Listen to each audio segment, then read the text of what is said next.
The views expressed on the Warren and Bradley Show are not necessarily those held by the hosts, Warren and Bradley, nor those of the proprietors of the website, warrenandbradley.com. 5, 4, 3, 2, 1, fire!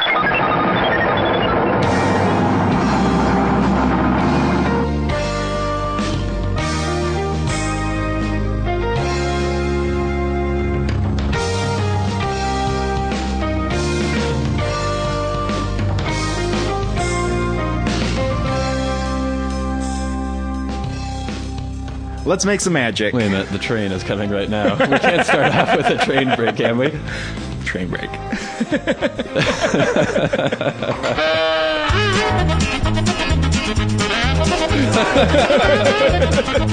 Oh, it's the Amtrak. It is. It'll be a short one.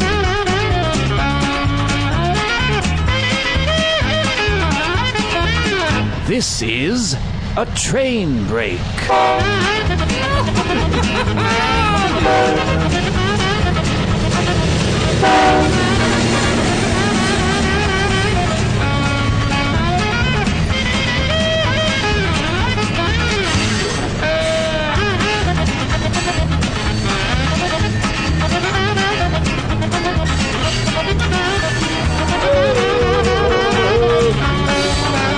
Oh, that is a very short train. Someone blasted me around when I was walking over to your house, too. Like, really loud right in my ear. It was awful. Oh, all right. That was a good train break. Starting right off the bat with that, baby. Here we are on episode 21, I believe, of the Warren and Yes. Bradley Show. We didn't even get to the intro before the train break happened. I am one of your hosts, Bradley Victor. And I'm the other host, Warren Van. Well, it was quite an eventful weekend. Breaking news. Bradley Victor attacked by street toughs on the streets of Bellingham. I do remember this. I went out on Saturday night with Warren and Yes. several other people. We are friends in real life. This isn't just an we're amazing just ruse. paired by our agents to do the show. You guys have chemistry. Had a good night. It was one of our friends' birthday pub crawl action Yes. going on, our good friend Michael. And so we were just going from bar to bar to bar, drinking and carrying on and such. Michael wanted to, like, go to many bars. He wanted to go to mini bars that we don't normally go to. Yes. Which was both good and bad. I guess it broadens your horizons at some point, but it's also, there's reasons why we don't go to some of that's these true. bars. Yeah. But anyway, I came into the proceedings a little late, and so didn't really have very much to drink. In fact, by the end of the night, I was pretty much completely sober. Tragic. Most people were very, very, very drunk, and a lot of people were going to go to an after party, and I decided I just wanted to go home. There was a friend who was a bit inebriated, and so I said, hey, I'll walk you home, which I did. What a gentleman. I'm quite a gentleman, a classy gentleman. And by the way, to speak to that classiness, I was also wearing a suit, which That's very classy. I do on occasion. Yes. I like to dress up a little bit, wear a suit and tie. So I dropped this girl off at her home and proceeded to walk towards my house. And as I was walking down the street, it was probably 2:30 in the morning, something like that, pretty late. I see a car approaching me. And as the car drives by, I hear someone from within the car go, "That guy's wearing a suit." And then, "Faggot!" Listeners of the show will be used to hearing this yelled at Brad. We've mentioned the fag calling many times in the past. And it's funny, though, because earlier that evening, I was outside a bar, Caps, a local bar, and there's also this dance club right near Caps that it draws more of the college bro kind of crowd. Yes. And as that club was getting out, there was a whole stream of these doofuses walking by going like, "Oh, man, you look good, man. Oh, yeah, you're a pimp. You a pimp." And people coming and, like, straightening my tie and, like, brushing fake lint off my shoulder and things like that. So I was like, oh, all right. Yeah. Appeals to a large demographic here. But apparently these guys were not pleased with the suit. Yelled faggot. I just did the thing I always do where I just do an offhand flip off over my shoulder and just kept walking. Didn't expect anything more to come of it. But then I hear the car screech to a halt. I look over my shoulder. They're performing a U-turn and saying, "Yeah, that's right. We're coming back, bitch." Oh, no. Okay. So I just kept walking nonchalantly because that's just sort of my mode of operation. Yeah. I pretend that nothing bothers me. They pulled up beside me, jumped out of the car, started jumping around, doing the, yeah, what are you going to do, huh? Yeah, bring it, bitch. Yeah, faggot, skinny faggot, what are you going to do? And this went on for a good 30 seconds or so while I just kind of looked at them. And then finally, one of them got up the nerve to come at me and actually swing and try to punch me. And he sort of hit me kind of on my shoulder. Mm-hmm. And so then I realized that I actually would have to hit some of them, or both of them. Oh, no. And so I don't know how long the melee lasted, probably like 15 seconds or something. Yeah. But it ended up with me taking a pretty solid one to the cheek, and I knocked one guy down on his ass, and then the other guy I hit square in the nose. Oh, and nice. He bled quite profusely from his nose. And after that, they got back in their car and drove off. What were they saying as they drove off? Were they yelling faggot still? No, they didn't really say anything to me. It was just kind of... This has happened to me before when there was a time in college where somebody tried to beat me up, some really drunk frat boy, when I was walking home from a party near campus. And he was beating a garbage can.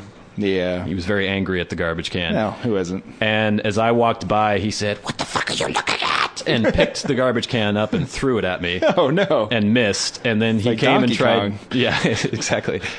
I went, and jumped over it. And then he came at me and was so drunk that he was basically completely incapacitated. And so I hit him once, and he fell down on the ground and was just sort of like, like just looked kind of sad. Yeah. And it was like I wasn't there anymore. Yeah. And so I just walked off. And it was sort of like that with these guys. There was like like melee for a second, and then they just kind of went, all right, like got back in their car and drove off. I think the fact that I fought back at all, perhaps, took maybe that the fun out surprised of them. the whole. Yeah. And then, so of course, I got home. I had that cool adrenaline rush where I was like, like ran inside my apartment and was feeling pretty good about myself. Went and looked in the mirror, and when it first happened, my cheekbone, I have pretty prominent cheekbones to begin with. You do. Yeah. Yeah. And the left cheekbone was starting to swell, so I was like, ooh, maybe I'll get a black eye going here. Oh, boy. So I gave it about a half hour. Went and looked in the mirror again. I was like, all right, that looks pretty good. So I tried to take a lot of pictures because I wanted to post something on Facebook later. Took a lot of good pictures. Next day, posted it on Facebook just to brag to people that I had like gotten in a fight and defended myself, and also hoping for attention because that's it's fun. And it turned into this thing where people were like, that was gay bashing. Oh, I saw that. Yeah. I don't think so. I don't think they really thought I was gay. Because we've discussed this before. The whole fag calling situation is usually... They know they're doing that because they think that's insulting, where I'll be like, what'd you call me? Call me a fag? What? Yeah, but it's using that pejorative way. Yeah, but... I mean, they say, okay, it's a hate crime, but it's somebody trying to beat somebody up, so doesn't that make it a hate crime automatically? Well, let's say you had just come back from Acapulco or something. Okay. You're extremely tan. Yes. These two guys drive by and call you the N-word and come back and attack you. Then I would... Is that a hate crime? I would assume that probably was motivated by my extremely dark tan. You really, it was very leathery at this point. Because they thought, but I know what you mean though. Yeah. I don't think they attacked you because they thought you were gay, but they were calling you faggot to insult you, right?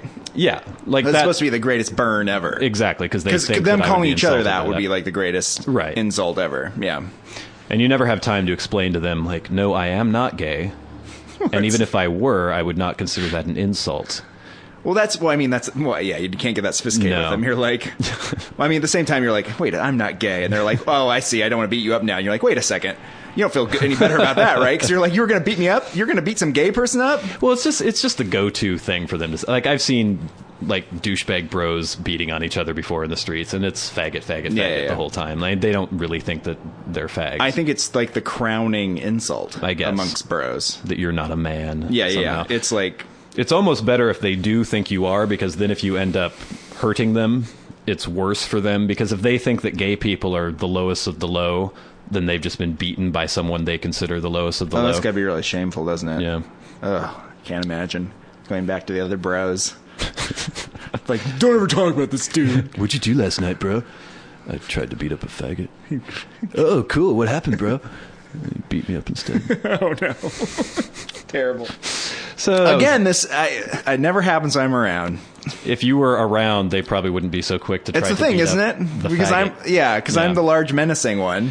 This is what's weird to me as well. Like, wearing a suit is faggy. I think Isn't that the most prototypical male thing you can wear? Well, not now. But it's like the male uniform is wearing a suit. Well, it used to be. Yeah.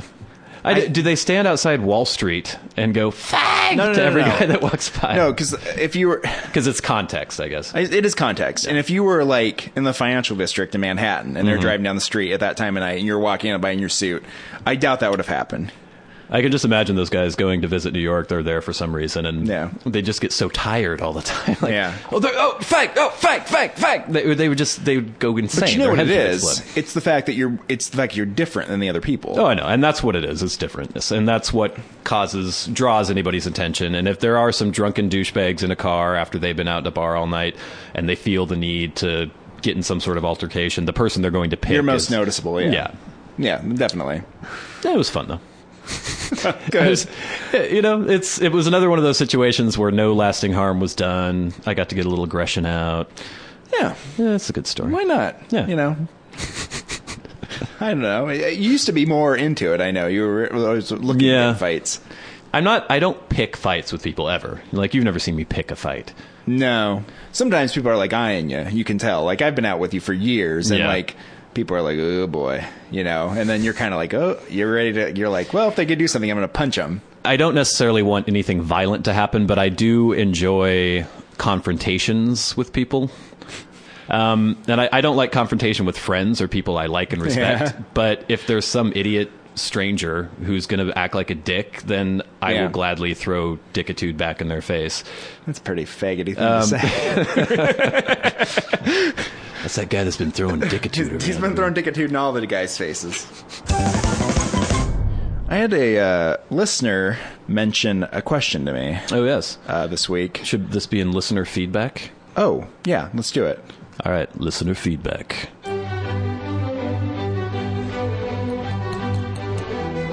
Dear Warren and Bradley, I am writing this missive to let you know that I was utterly delighted with last week's episode. Your tales of prostitutes and the indigent are always quite illuminating, and I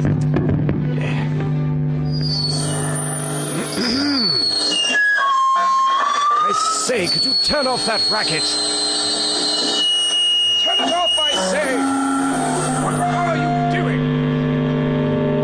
Can't hear myself make this ridiculous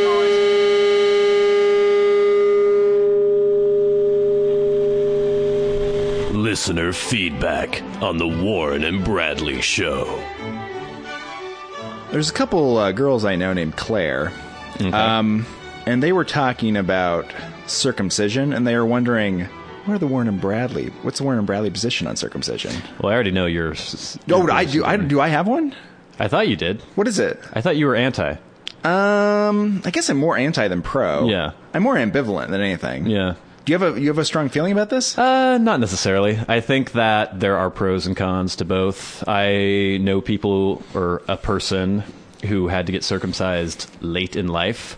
Oh, that's right. I forgot about him. Which sounds horrible to me because of things that were occurring, infections and things like that. And that's a bad idea. Well, I mean, if you have to choose between doing it as a child or doing it as an adult. Well, you definitely do it when you're a baby and can't remember.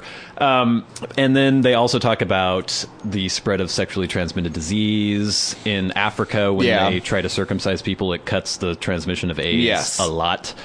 So those are benefits. I don't know. People talk about lack of sensitivity, lack of feeling. I don't know. I have nothing to compare it to. That's true. Feels fine to me. Yeah. Still works fine. So let's say you have a son right now. Yeah. What do you do? I don't know. The uncircumcised one looks weird. Well, it looks weird because we... Yeah, but there's also like, ones. okay, imagine you have this stupid little snot-nosed brat. He's running around. He's like 4 years old. He can barely piss in a toilet. To begin with, Yeah. But then he pisses, and then he just kind of like shakes it off a little bit, puts it in his pants. He's got this foreskin filled with urine all the time. Well, you teach them how to work that thing, right? I don't want to teach them how to work that thing. You can't. This is why you're going to circumcise your child, because it's too inconvenient to teach them how to work his skin? Can't. Before sexual maturity, most boys can't even get the foreskin over the top of the penis. So it's not like you're going to like poke it out like a little turtle's head and pee out of that. Yeah. It just dribbles out the end, and you have to like clean it out. It's really gross. Yeah. I mean, it's natural. It's fine. I'm sure it's fine. It's what we're used to is the circumcision, though. So if you were like, if the mother of your child had a strong feeling either way, you'd probably just go with her. Probably. Yeah. That's probably would go that way. It's not like I'd put my foot down one way or the other. I think if I was a father when we were born, I would have gone circumcision because everybody did. Yeah. And it was more of a normal thing. Now I think it's swinging less circumcision. So I think if you're uncircumcised now, in 20 years, you're going to be like a lot of the other kids. You're not going to be. Yeah, you can imagine if you have a kid 20 years ago, he grew up and started trying to have sex. Women would be like, "Ow!" and screaming if they saw this weird turtleneck coming out. Yeah. And now I don't think that's an issue anymore. Yeah, the terror induced by your uncircumcised penis. Apparently, it's much easier to masturbate if you have foreskin. No, you don't have to worry about chafing. You can just like rub the foreskin and out. I still don't know how foreskin works. I don't understand it. I don't know what's going on. I have a vague picture in my mind. I do not know what it is. And you're like talking about there, and I was like trying to picture what's going on with it, but I still don't understand it. You know what it does, and where you've never seen a picture of an uncircumcised penis? I think I have, but I don't. I think it's just more skin on the front of it or something, right? Well, it's like a sleeve that covers the tip when it's flaccid. Yeah. Then when it becomes erect, it becomes big enough that the foreskin pulls away from the tip. It's like it's like lipstick. So it's something that evolved because it was to protect that organ, right? When you're running around jangling your tackle through the undergrowth, you don't want the penis to be caught in a sticker bush. No, so instead, the foreskin would be caught in the sticker bush and ripped off. That was the first circumcision. Yes. Then someone was like, "This is great." See, I don't know if it has the same effect. Like people talk about female circumcision, how awful that is, which I agree because it takes away a huge amount of sexual female circumcision is just like misogynistic, weird thing to do, right? Yes. If there's anyone in the audience who can write in and defend that practice, I would like to hear it because I've never heard anyone defend that practice. Well, the whole point of it is to make women not have sexual feeling or not as much sexual feeling, so they don't enjoy sex. So they don't enjoy sex, so they don't like cheat on you? So they won't be lascivious like these horrible harlots going around trying to have sex That's with people. The thinking behind it, That's basically what the thinking is. Yeah, that's creepy. And as far as I know, there are people who claim that male circumcision is the same thing where it completely takes away this huge amount of feeling. I'll have to tell you, my penis still seems to have a hell of a lot of feeling. As I said, I can't compare it because I have no memory of having foreskin. Do you think, is it possible that all these uncircumcised men are just having much better sex than... I don't know. They're probably just like... every single time they try to have sex, if that's the case. Nice sound effect. I'm sorry the audience couldn't see your little hand motion there. Well, okay, so the foreskin itself doesn't add a lot of feeling to it because most of the feeling is in the hood of the penis, if we want to get technical here. Yeah. Which we have already. That was not cut off. We still have the tip of our penis. That exists. Yes. So what they say is that the lack of foreskin means that it gets deadened by use. Yes. All the time. Well, it's always banging against your zipper and stuff. Yeah, but I don't really see that as an issue. I don't know. I don't know. It doesn't seem like it, but because it's weird. This is one of those issues that people do get very passionate about, right? And we have pretty much established that we have no passion about this issue. Not really. No. In fact, I had an argument with my older brother about it once. We were out drinking, and for some reason somebody brought up circumcision, and it turned to this like angry thing about it. It's always... the immigration issue is like that in politics for me. I just can't get... I don't know. It doesn't make me that angry, but people are so angry about... I think it's people who... There are people who have been circumcised who are like, give me back my foreskin, goddammit. I never had a choice. But I really don't feel like I've been in any way shortchanged. No, I feel like it was fine. Yeah. But I feel like it would have been fine the other way, too. Yeah. It probably would have been awkward in the locker room. People would have been like, haha, and I would have been like, what are you going to do? If there's anyone in our audience who can give us an experience of what it was like, perhaps like one of my friends who had to be circumcised later in life, could you tell us... Is he a listener to the show? I don't know. I don't think so. You know who you are. Yeah. If you are listening and you would like to write in anonymously, even though we would know that you're the person, we won't mention you on air. If you can tell us what sex was like during foreskin and after foreskin, I'm sure our listeners he's would the love one to hear it. he's the one that would know, right? Yeah. Or if there's anybody else out there who's had the same kind of thing happen. Had that happen, or even if there's, I guess if there are people with foreskins, they wouldn't have any idea if they were having a better time than we are. Fascinating. All right, well, there you go, foreskin. This has been listener feedback on the Warren and Bradley Show. If you'd like to get in touch, send your questions, comments, and concerns to podcast@warrenandbradley.com.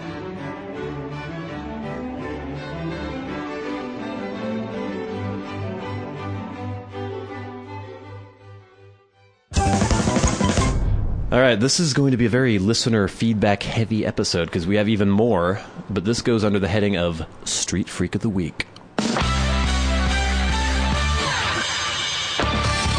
They wander the streets, scavenging for loose change and discarded cigarette butts. Spare $1. And give me a motherfucking cigarette. I ran out of gas ways back. You smoke weed, don't you? Good in the car. I could use some change. They may be mentally unstable and deserving of our charity, but that doesn't mean they can't be selected as the Warren and Bradley Show Street Freak of the Week. All right, this missive is from a listener who wants to remain anonymous, so we will call her Susan. And Susan writes in to tell us about something that happened to her at her workplace. So, she wanted to remain anonymous because she doesn't want anyone from her work knowing that she's talking about things happening at work, even though I don't see this as being particularly damning or anything. But basically, apparently there are lots of homeless people who come into her work and just kind of wander in off the street. They live on a busy street. Yeah, it's good for business. One day in particular, she was waiting for her coworker to come in and relieve her, and her coworker's late. She's wondering what was going on, so she ran into the reception area, and there was a crazy... Why are you holding your microphone? You can't do that. You'll hear all the noise. Put it back. Put it back. I sort of hold it. You can hear, like, anything you do. Oh, no. Okay, here we go. So, she's writing that... We'll just leave this. It's fine. So one day in particular, she was waiting for one of her coworkers to come in and relieve her on the job. Yeah. And her coworker was late. She was wondering what was going on. So she runs into the reception area to see where the coworker is. And there's a crazy, frizzy-haired homeless person just ranting and raving about how the government owes her millions of dollars. She's just gesticulating wildly, slurring her speech. The receptionist is like, freaking out, wondering what's going on. So our listener, Susan, takes it upon herself to escort this homeless person out the door because she apparently likes kicking the crazies out of the office. No, who doesn't? So she just inserts herself between the receptionist and the crazy homeless woman and basically just bodily forces her through the door, all the while she's ranting and raving and screaming about how the government owes her money because of stomach pains. Finally, she kicks her out the door. She runs to a giant shopping cart filled with shit and puts a wig upon her head and moseys on down the street, which is a nice touch. The wig is a really nice touch. And this story put me in mind of actually a vintage Street Freak of the Week. This happened to me years ago when I used to live in Los Angeles. I worked at a Barnes & Noble that was near a mall, like a major mall in West Hollywood. Every morning before work, I would go to Starbucks. I'd get a cup of coffee, sit down at a table, read, smoke, and watch all the crazy homeless people who frequented this area. Yeah, because it was, it was a zoo, basically. There was one guy in particular who was very large, grizzled, imposing, who wore spurs, a large duster coat, and a Stetson hat, had a big handlebar mustache. A cowboy. He looked like a cowboy. Yeah. We called him the cowboy. Oh, yeah. Because we're very creative and clever that way. Apparently so. And he was always just there writing in this notebook. And every once in a while I'd walk by and I'd look over his shoulder and I would see this psychotically tiny, perfectly straight, like insanely neat writing. And he would just fill page after page after page after page. And finally, as the months passed and he became more comfortable with my presence, I guess he decided that he would unburden himself a little bit to me. And so he came up to me one day, just like ponderously lowered himself into the chair at my table and just started talking about how he was suing Steve Martin for millions and millions of dollars for plagiarism. Oh. And as he talked about the case that he had and the lawyers and the case they were going to make in federal court. It has to be a very complicated case. Oh, it was very complicated. He started talking about how Steve Martin was also a Satanist and performed ritualistic sacrifices. Ooh. He would rape young girls. Oh. And these were all in the court documents that he was writing. Yeah. That was his notebook, was filled with these court documents. I don't know what that has to do with his plagiarism case. But. No, but apparently it was more personal. It wasn't just a legal issue with him. He actually hated Steve Martin and the evil that he represented. Oh, yeah. And the weird thing about this guy is that he was very reasonable the whole time he was talking. He wasn't like he wasn't yelling or screaming. Yeah, he was just like saying these things. Very matter of fact. The things he was saying was crazy, but the way he was saying them were... Which almost made it more disturbing. Yeah. And he was there probably a good 20 minutes talking to me while I was trying to take my break. And then on other days, as he warmed up to me even more, he found out somehow that I was in a band, and so he brought in this song that he had written for me. That's nice. Called Every Dog Has Its Day. And it was... Maybe you will. Yeah, perhaps. There was no music. It was just lyrics. It was like, the dog's looking for his bone. The dog doesn't have a home. Every dog will have his day. Blah, blah, blah, blah, blah, blah, blah. And then every once in a while, he would see me and ask me if my band had performed the song. And I would always be like, we're still working on trying to get the proper instrumentation. He'd be like, oh, yeah, you don't want to ruin that one. No, it's a keeper. So, lost track of him. I moved away. You guys we didn't keep in touch when you moved away? And later, years later. Yeah. How far is Bellingham from Los Angeles? Oh, 1,400 no, miles? Me. Bellingham. Especially on a horse. It's a long ways. I was walking by the bakery. Oh, my God. Saw the cowboy moseying down the street. He did not acknowledge me, luckily, because I was worried that he was going to either tell me about the update on his Steve Martin case or ask me if I had performed that Every Dog Has His Day song. But that was one of the creepiest, weirdest, strangest coincidences that I had ever seen in my life. Way out of context. There's like no way you should be seeing. Yeah. If seeing anyone you knew from Los Angeles randomly walking on the street in Bellingham would be shocking. The crazy cowboy homeless guy getting to Bellingham. Oh, it does make sense considering this is apparently like the nexus of the homeless world. So it is the nexus of the universe as far as homeless people are concerned. And serial killers. Serial killers. Everyone postulates that it's because it's like the last kind of city before the Canadian border. You can't. There's water, and then there's a border, so you can't get away. Yeah. I don't know what they're running from. Steve Martin, apparently, in his Satanist ways. So we thank listener Susan for sending in her Street Freak of the Week, and we also thank me for recounting my Street Freak thank you. Thank yourself. So I guess we'll give Street Freak of the Week goes to Crazy Cowboy Homeless Man. Let's do it. Congratulations, Crazy Cowboy Homeless Man. You've been selected as the Street Freak of the Week. Our hats are off to you, Mr. Homeless Man, because you've been selected as the Warren and Bradley Show Street Freak of the Week.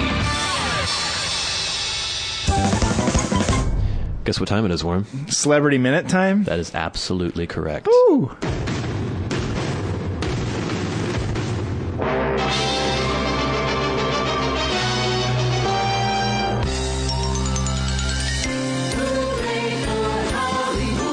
Celebrity Minute on the Warren and Bradley Show.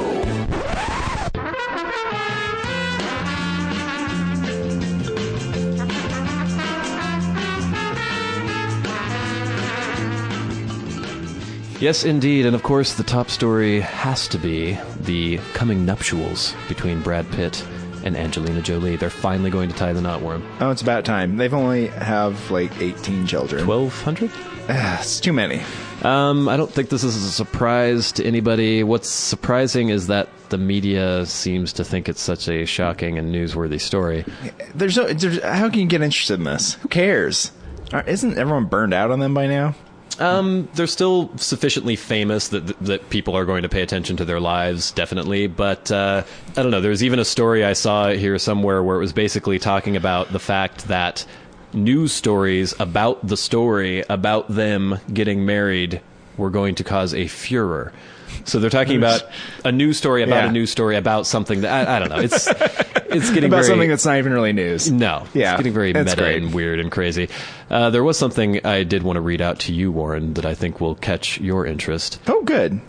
Basically, supposedly Brad Pitt has designed the ring by himself.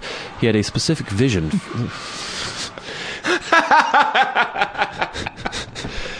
It's getting late in Skid Row around here. Oh, my lord. Brad had a specific vision for this ring, which he realized over a year-long collaboration. Procop, the ring's designer, told THR. He wanted every aspect of it to be perfect, so I was able to locate a diamond of the finest quality and cut it into an exact custom size and shape to suit Angelina's elongated fingers. Brad was always heavily involved, overseeing every aspect of the creative design evolution. The side diamonds are specially cut to encircle her finger. Each diamond is of the highest gem quality. Can you imagine Brad Pitt just lurking over the ring maker, No. like watching this for a year? I'm imagining some like 19th century jeweler, like, I don't know, the diamond district of Amsterdam or something, and he's there like polishing stones and everything. It just, shut the fuck up. He went into some place, went, yeah. Went to Jared, the gallery of jewelers. Jared. So everybody's really excited. Warren, you're not that excited? No, I have no enthusiasm for the story. All right, let's go to the next story. Guns N' Roses jams way into Rock Hall of Fame, but without Axl Rose.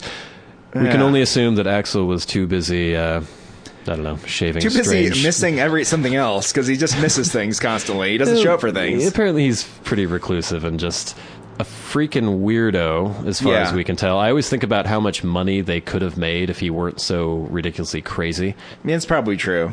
But I mean, at a certain point, who cares? I mean, I'm sure, like, Keith Richards has lots of money. Somebody's like killing a bobcat outside or something. I don't know what's happening right now. But you know what I mean? Like, Keith Richards has tons of money, probably more money than Axl Rose. Yeah. Does it make any difference to Axl Rose's life? I don't know if he has a ton of money.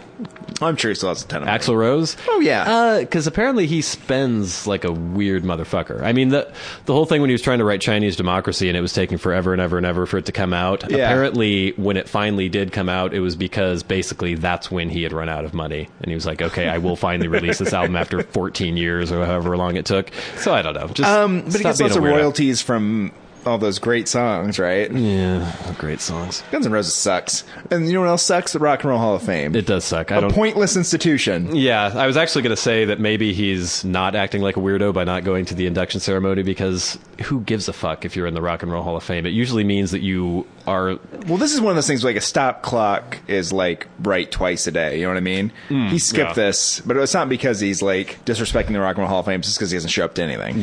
Yeah. Speaking of Axl Rose news, there were rumors that singer Lana Del Rey and him were dating. Oh. But apparently, Axl Rose is not dating Lana Del Rey, says Guns N' Roses guitarist. DJ Ashba tells everyone that he's convinced the two are just friends, even though they left the Chateau Marmont together this weekend. But Lana Del Rey was recently spotted wearing a Guns N' Roses t-shirt and looking coy. Who the hell is DJ Ashba? Is it a DJ or a guy named DJ Ashba? I think it's DJ Ashba. Like he gets on the stage. I think and he's the spins one that records? replaced Slash because Axl thinks Slash is pure evil. Oh, does he? Did you ever hear that quote? Really? Have you ever seen Slash interviewed? No. I mean, he's weird. Yeah. He looks odd. Yeah. But he seems really nice. I don't see him as being Actually, now evil. you mentioned This is weird. It's a train break in the middle of a Celebrity Minute. Two features are coming together like never before.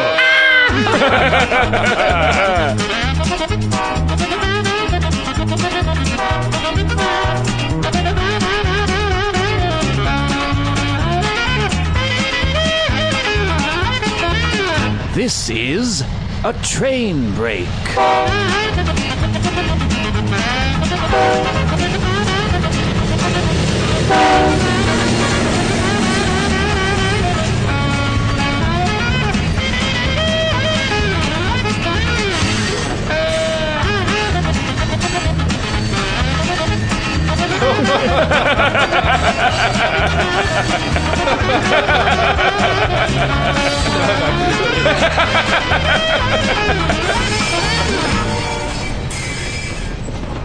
Oh, that was a good train All break. right. Our last story, Morgan Freeman. I'm not marrying my step-granddaughter. A quote nobody wants to have to say at any point in their life. Like I'm not having sex with my foster child from East Asia.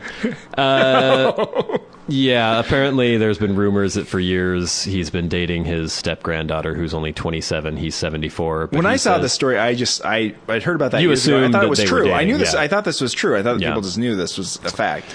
I don't know. They're not related by blood, so who the fuck cares? I well. mean, it's weird. Yeah, it's fucking weird. You can say that about a lot of things, and it's still not okay. I guess. Oh, good for him, then. And this has been Celebrity Minute. That's the saddest end to Celebrity Minute ever. This has been Celebrity Minute on the Warren and Bradley Show.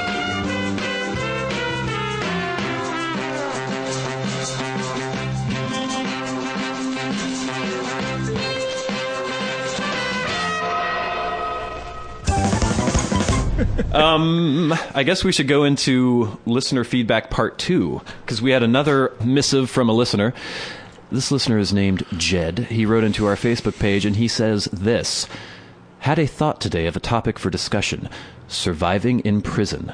How do you think you would do? Any particular strategies you think you would adopt? What would you think difficult or easy to deal with? The guards, gangs, sexual predation, snitching, the yard, the hole, etc. This is a good topic. I it's think a very this is good something topic. that actually we could suck a lot of marrow out of. Well, the thing I always think about when I see like movies about prison and stuff, and Yeah. they talk about the gangs, you know. Yeah. You got to join a gang. Got to join a gang, and it's like, I don't want to be in the white supremacist gang. And that's pretty much your only option. And you really have to do that? I don't know. It depends on where you go to jail. Yeah. If we were in state prison in Washington, I don't know if it would be as necessary to strap up with the gang and declare allegiance. If we were like in California or If something. we were in like Pelican Bay or somewhere horrible in California, then that might be more necessary. Because the impression you get is that it's like you don't have a choice. Everyone, if you don't join one of the gangs, everyone will just kick your ass. Yeah, and rape you constantly. Yeah. So you're like, well, then I guess you have to, right? You're like, I'll join the white Okay, supremacist so gang. let's play this out here. So first of all, what crime have we committed? Apparently, we're going to be incarcerated together at the same time. Because the judge is like, we can't stop the podcast. They No. have to still record. This will be It'd be a too crime cruel and against unusual. humanity Yes. for us to stop recording. So we have to be sentenced for something that would make us would cause us to actually have to serve state prison time, because it's the state prisons where you get the crap kicked out of you Yeah. constantly and they're the most awful. So we murder somebody. Yeah, what we do murder do? somebody. What do you think is most likely for us to? What kind of crime would be most likely for us to commit? Well, maybe we murder some of our podcasting competition. That's possible. They trace the crime back to us, probably because we discussed it on the podcast. Yeah. They listened and they're like, okay, they killed these people. They find physical evidence. You like wrote your name in blood at the crime scene. So There's so much semen everywhere. I know, we just like ejaculated all over everything. We shouldn't have done that. And shaved our heads at the crime scene. So basically, we're dead to rights. We're caught. We're both going to get 20 years to life. Yeah. And for some reason, because of, the venue, we couldn't have the trial in Washington, and we couldn't serve time in Washington because the jury would be biased, because they all listen to the show. They love the show. And so they had to make us go to California to have the trial and to serve time. This is all completely plausible. This has been a really prejudiced jury pool. They have to send us all the way to California. Most of them have heard of us there as well, but they don't have an opinion one way or Yeah, the other they're, about yeah. our guilt. So it's the first day. Yeah. The first day. It's your first day of prison. You are pretty large already. Yes. People who don't know our physical stature, Warren, you're 6'3". Yeah. Big. How much do you weigh? Like 270. Always been strong, like just naturally weirdly strong all the time growing up. I am about 6'2" and probably weigh 160 something, Yeah. like in between 165, 170. You're a I'm not scrawny sure. little guy. Yeah, it's not scrawny. We'll Wiry, see what the other ropey. prisoners think. That's what the word is. You get thrown in the first day. You get strip search. They shove a glove up your ass. I don't know if they still do that delousing thing. I like Shove that. a glove up your ass. Well, See, they the look hand with is in it too at the same time. initiation.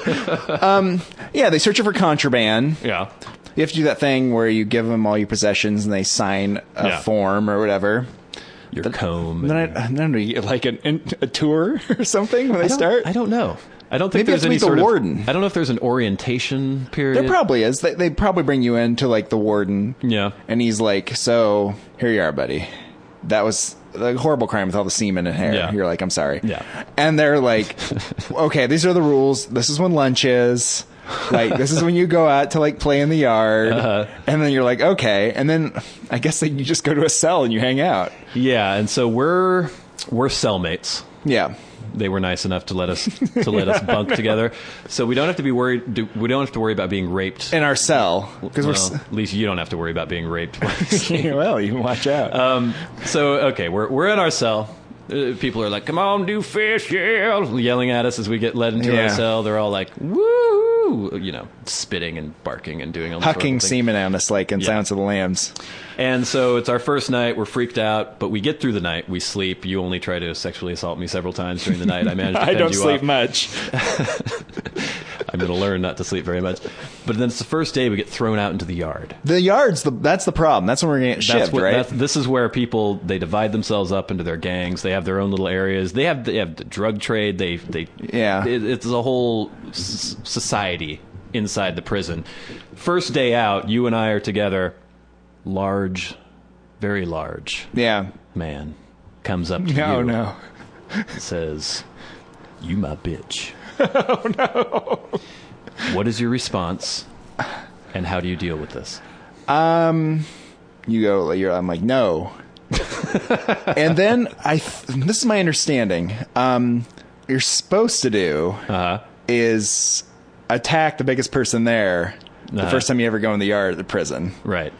If that guy came up to me and did that, then you have to, like, go at that guy really hard. So you have to try to beat him immediately. You have to just, like, try to tear that guy's eyes out. And how do you think that would go? Considering I've never been in a fight before, probably not very well.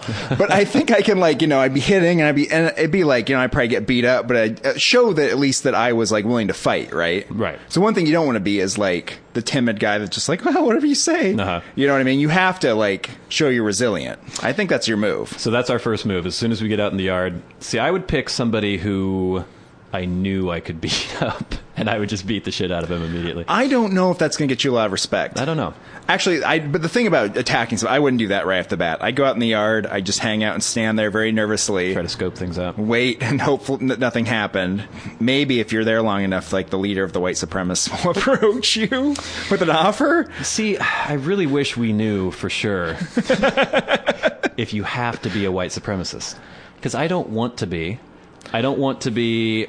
I know you can't be in any of the black gangs because you're not black. You can't be in the Hispanic gangs because you're not Hispanic. But I think doesn't that happen sometimes? I've also heard that happens sometimes. Well, I think maybe they can have allies, perhaps, but I don't think you'll be a full member. And I don't know if maybe the white supremacy, but the supremacy isn't that important. Maybe it's just the fact that all the white guys hang out, The Peckerwoods. That's what they're called often.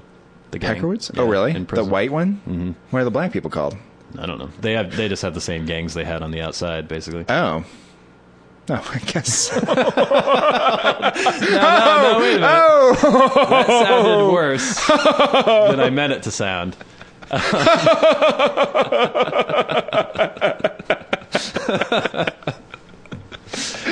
Oh, my. Is that going to make the podcast? Yeah, fine.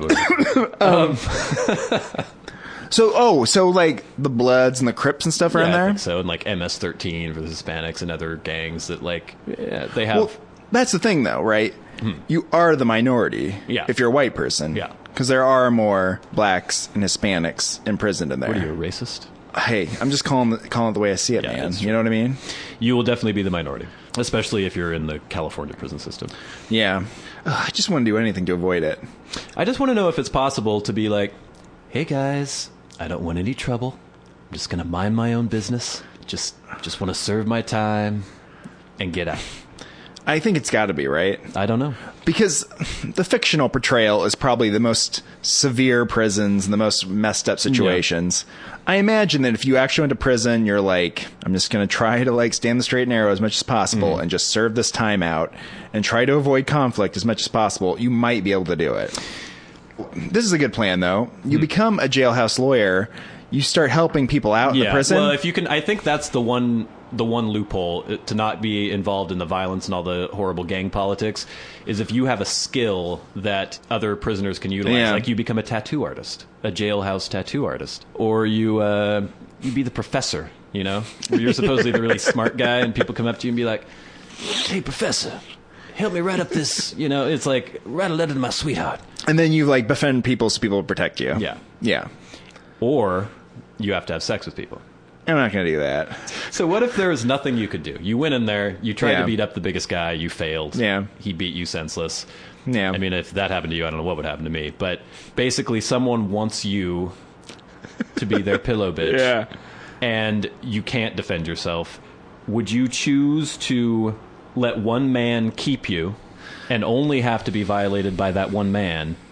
Or would you resist him and know that you're open to being violated by countless others? Well, this is the Shawshank Redemption type situation here.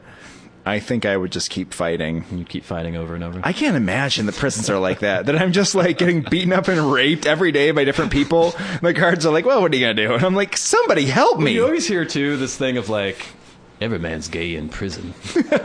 Where they're like, well, there's no women. I got to bust my nut somehow. What am I going to do? But that's another... This doesn't go. No. Well, this is why we're not in prison. Yeah. We probably won't be in prison. Most people that end up in prison... A lot of those people are like animals. Like I was saying, they're going to beat everyone up they can. If they can't have sex with a woman, they're going to have sex with a man. They're just like... See, and this is the sailor thing, too. It's like, it was a 2-year journey. And so they all end up humping each other. I haven't had sex with a woman in quite some time. You're yet to have sex with a man? And I have not had sex with a man to compensate. This is one of the great mysteries of life. Mm-hmm. It's hard to speak to it because we've never been in these situations. Yeah. Maybe we start having sex with men. I can't imagine a point. I don't see it happening. But then people say about prison, what's going on in prison is that they're establishing a hierarchy. Yeah. Right? And it has more to do with that. It's like a power thing. Well, that's what like rape is a power. It's a weird power thing. Violent power. So it has more to do with that. So you're in this weird power hierarchy. But it's not something for sexual need. There are plenty of people who do say that, like, oh yeah, well, when I was in the inside, I turned to men because there was no other option. But now that I'm out of prison, I'm straight again. Like, it's more than just the power thing, I think. Because there's people who develop relationships and couples who say they weren't gay. Maybe they just were gay. I don't know. Let's just hope to God it never happens. Well, it looks like that's all the time we have for tonight. Again, if you want to get in touch with us, contact.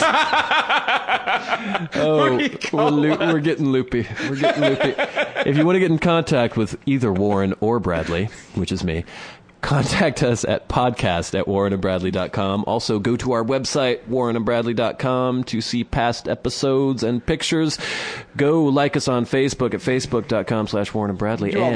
Do all the things. Go to iTunes and leave reviews, people. There's a lot of people listening to this show and not a lot of people leaving reviews. We want good reviews on iTunes. Why not? So once again, signing off for this evening, I am one of your hosts, Bradley Victor. And I'm the other host, Warren Van. Saying... Keep your feet on the ground.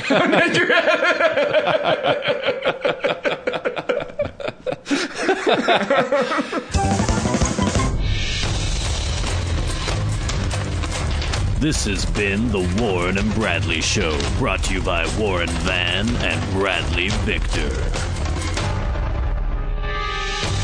For podcast news and information, like the show on Facebook at facebook.com/Warren and Bradley.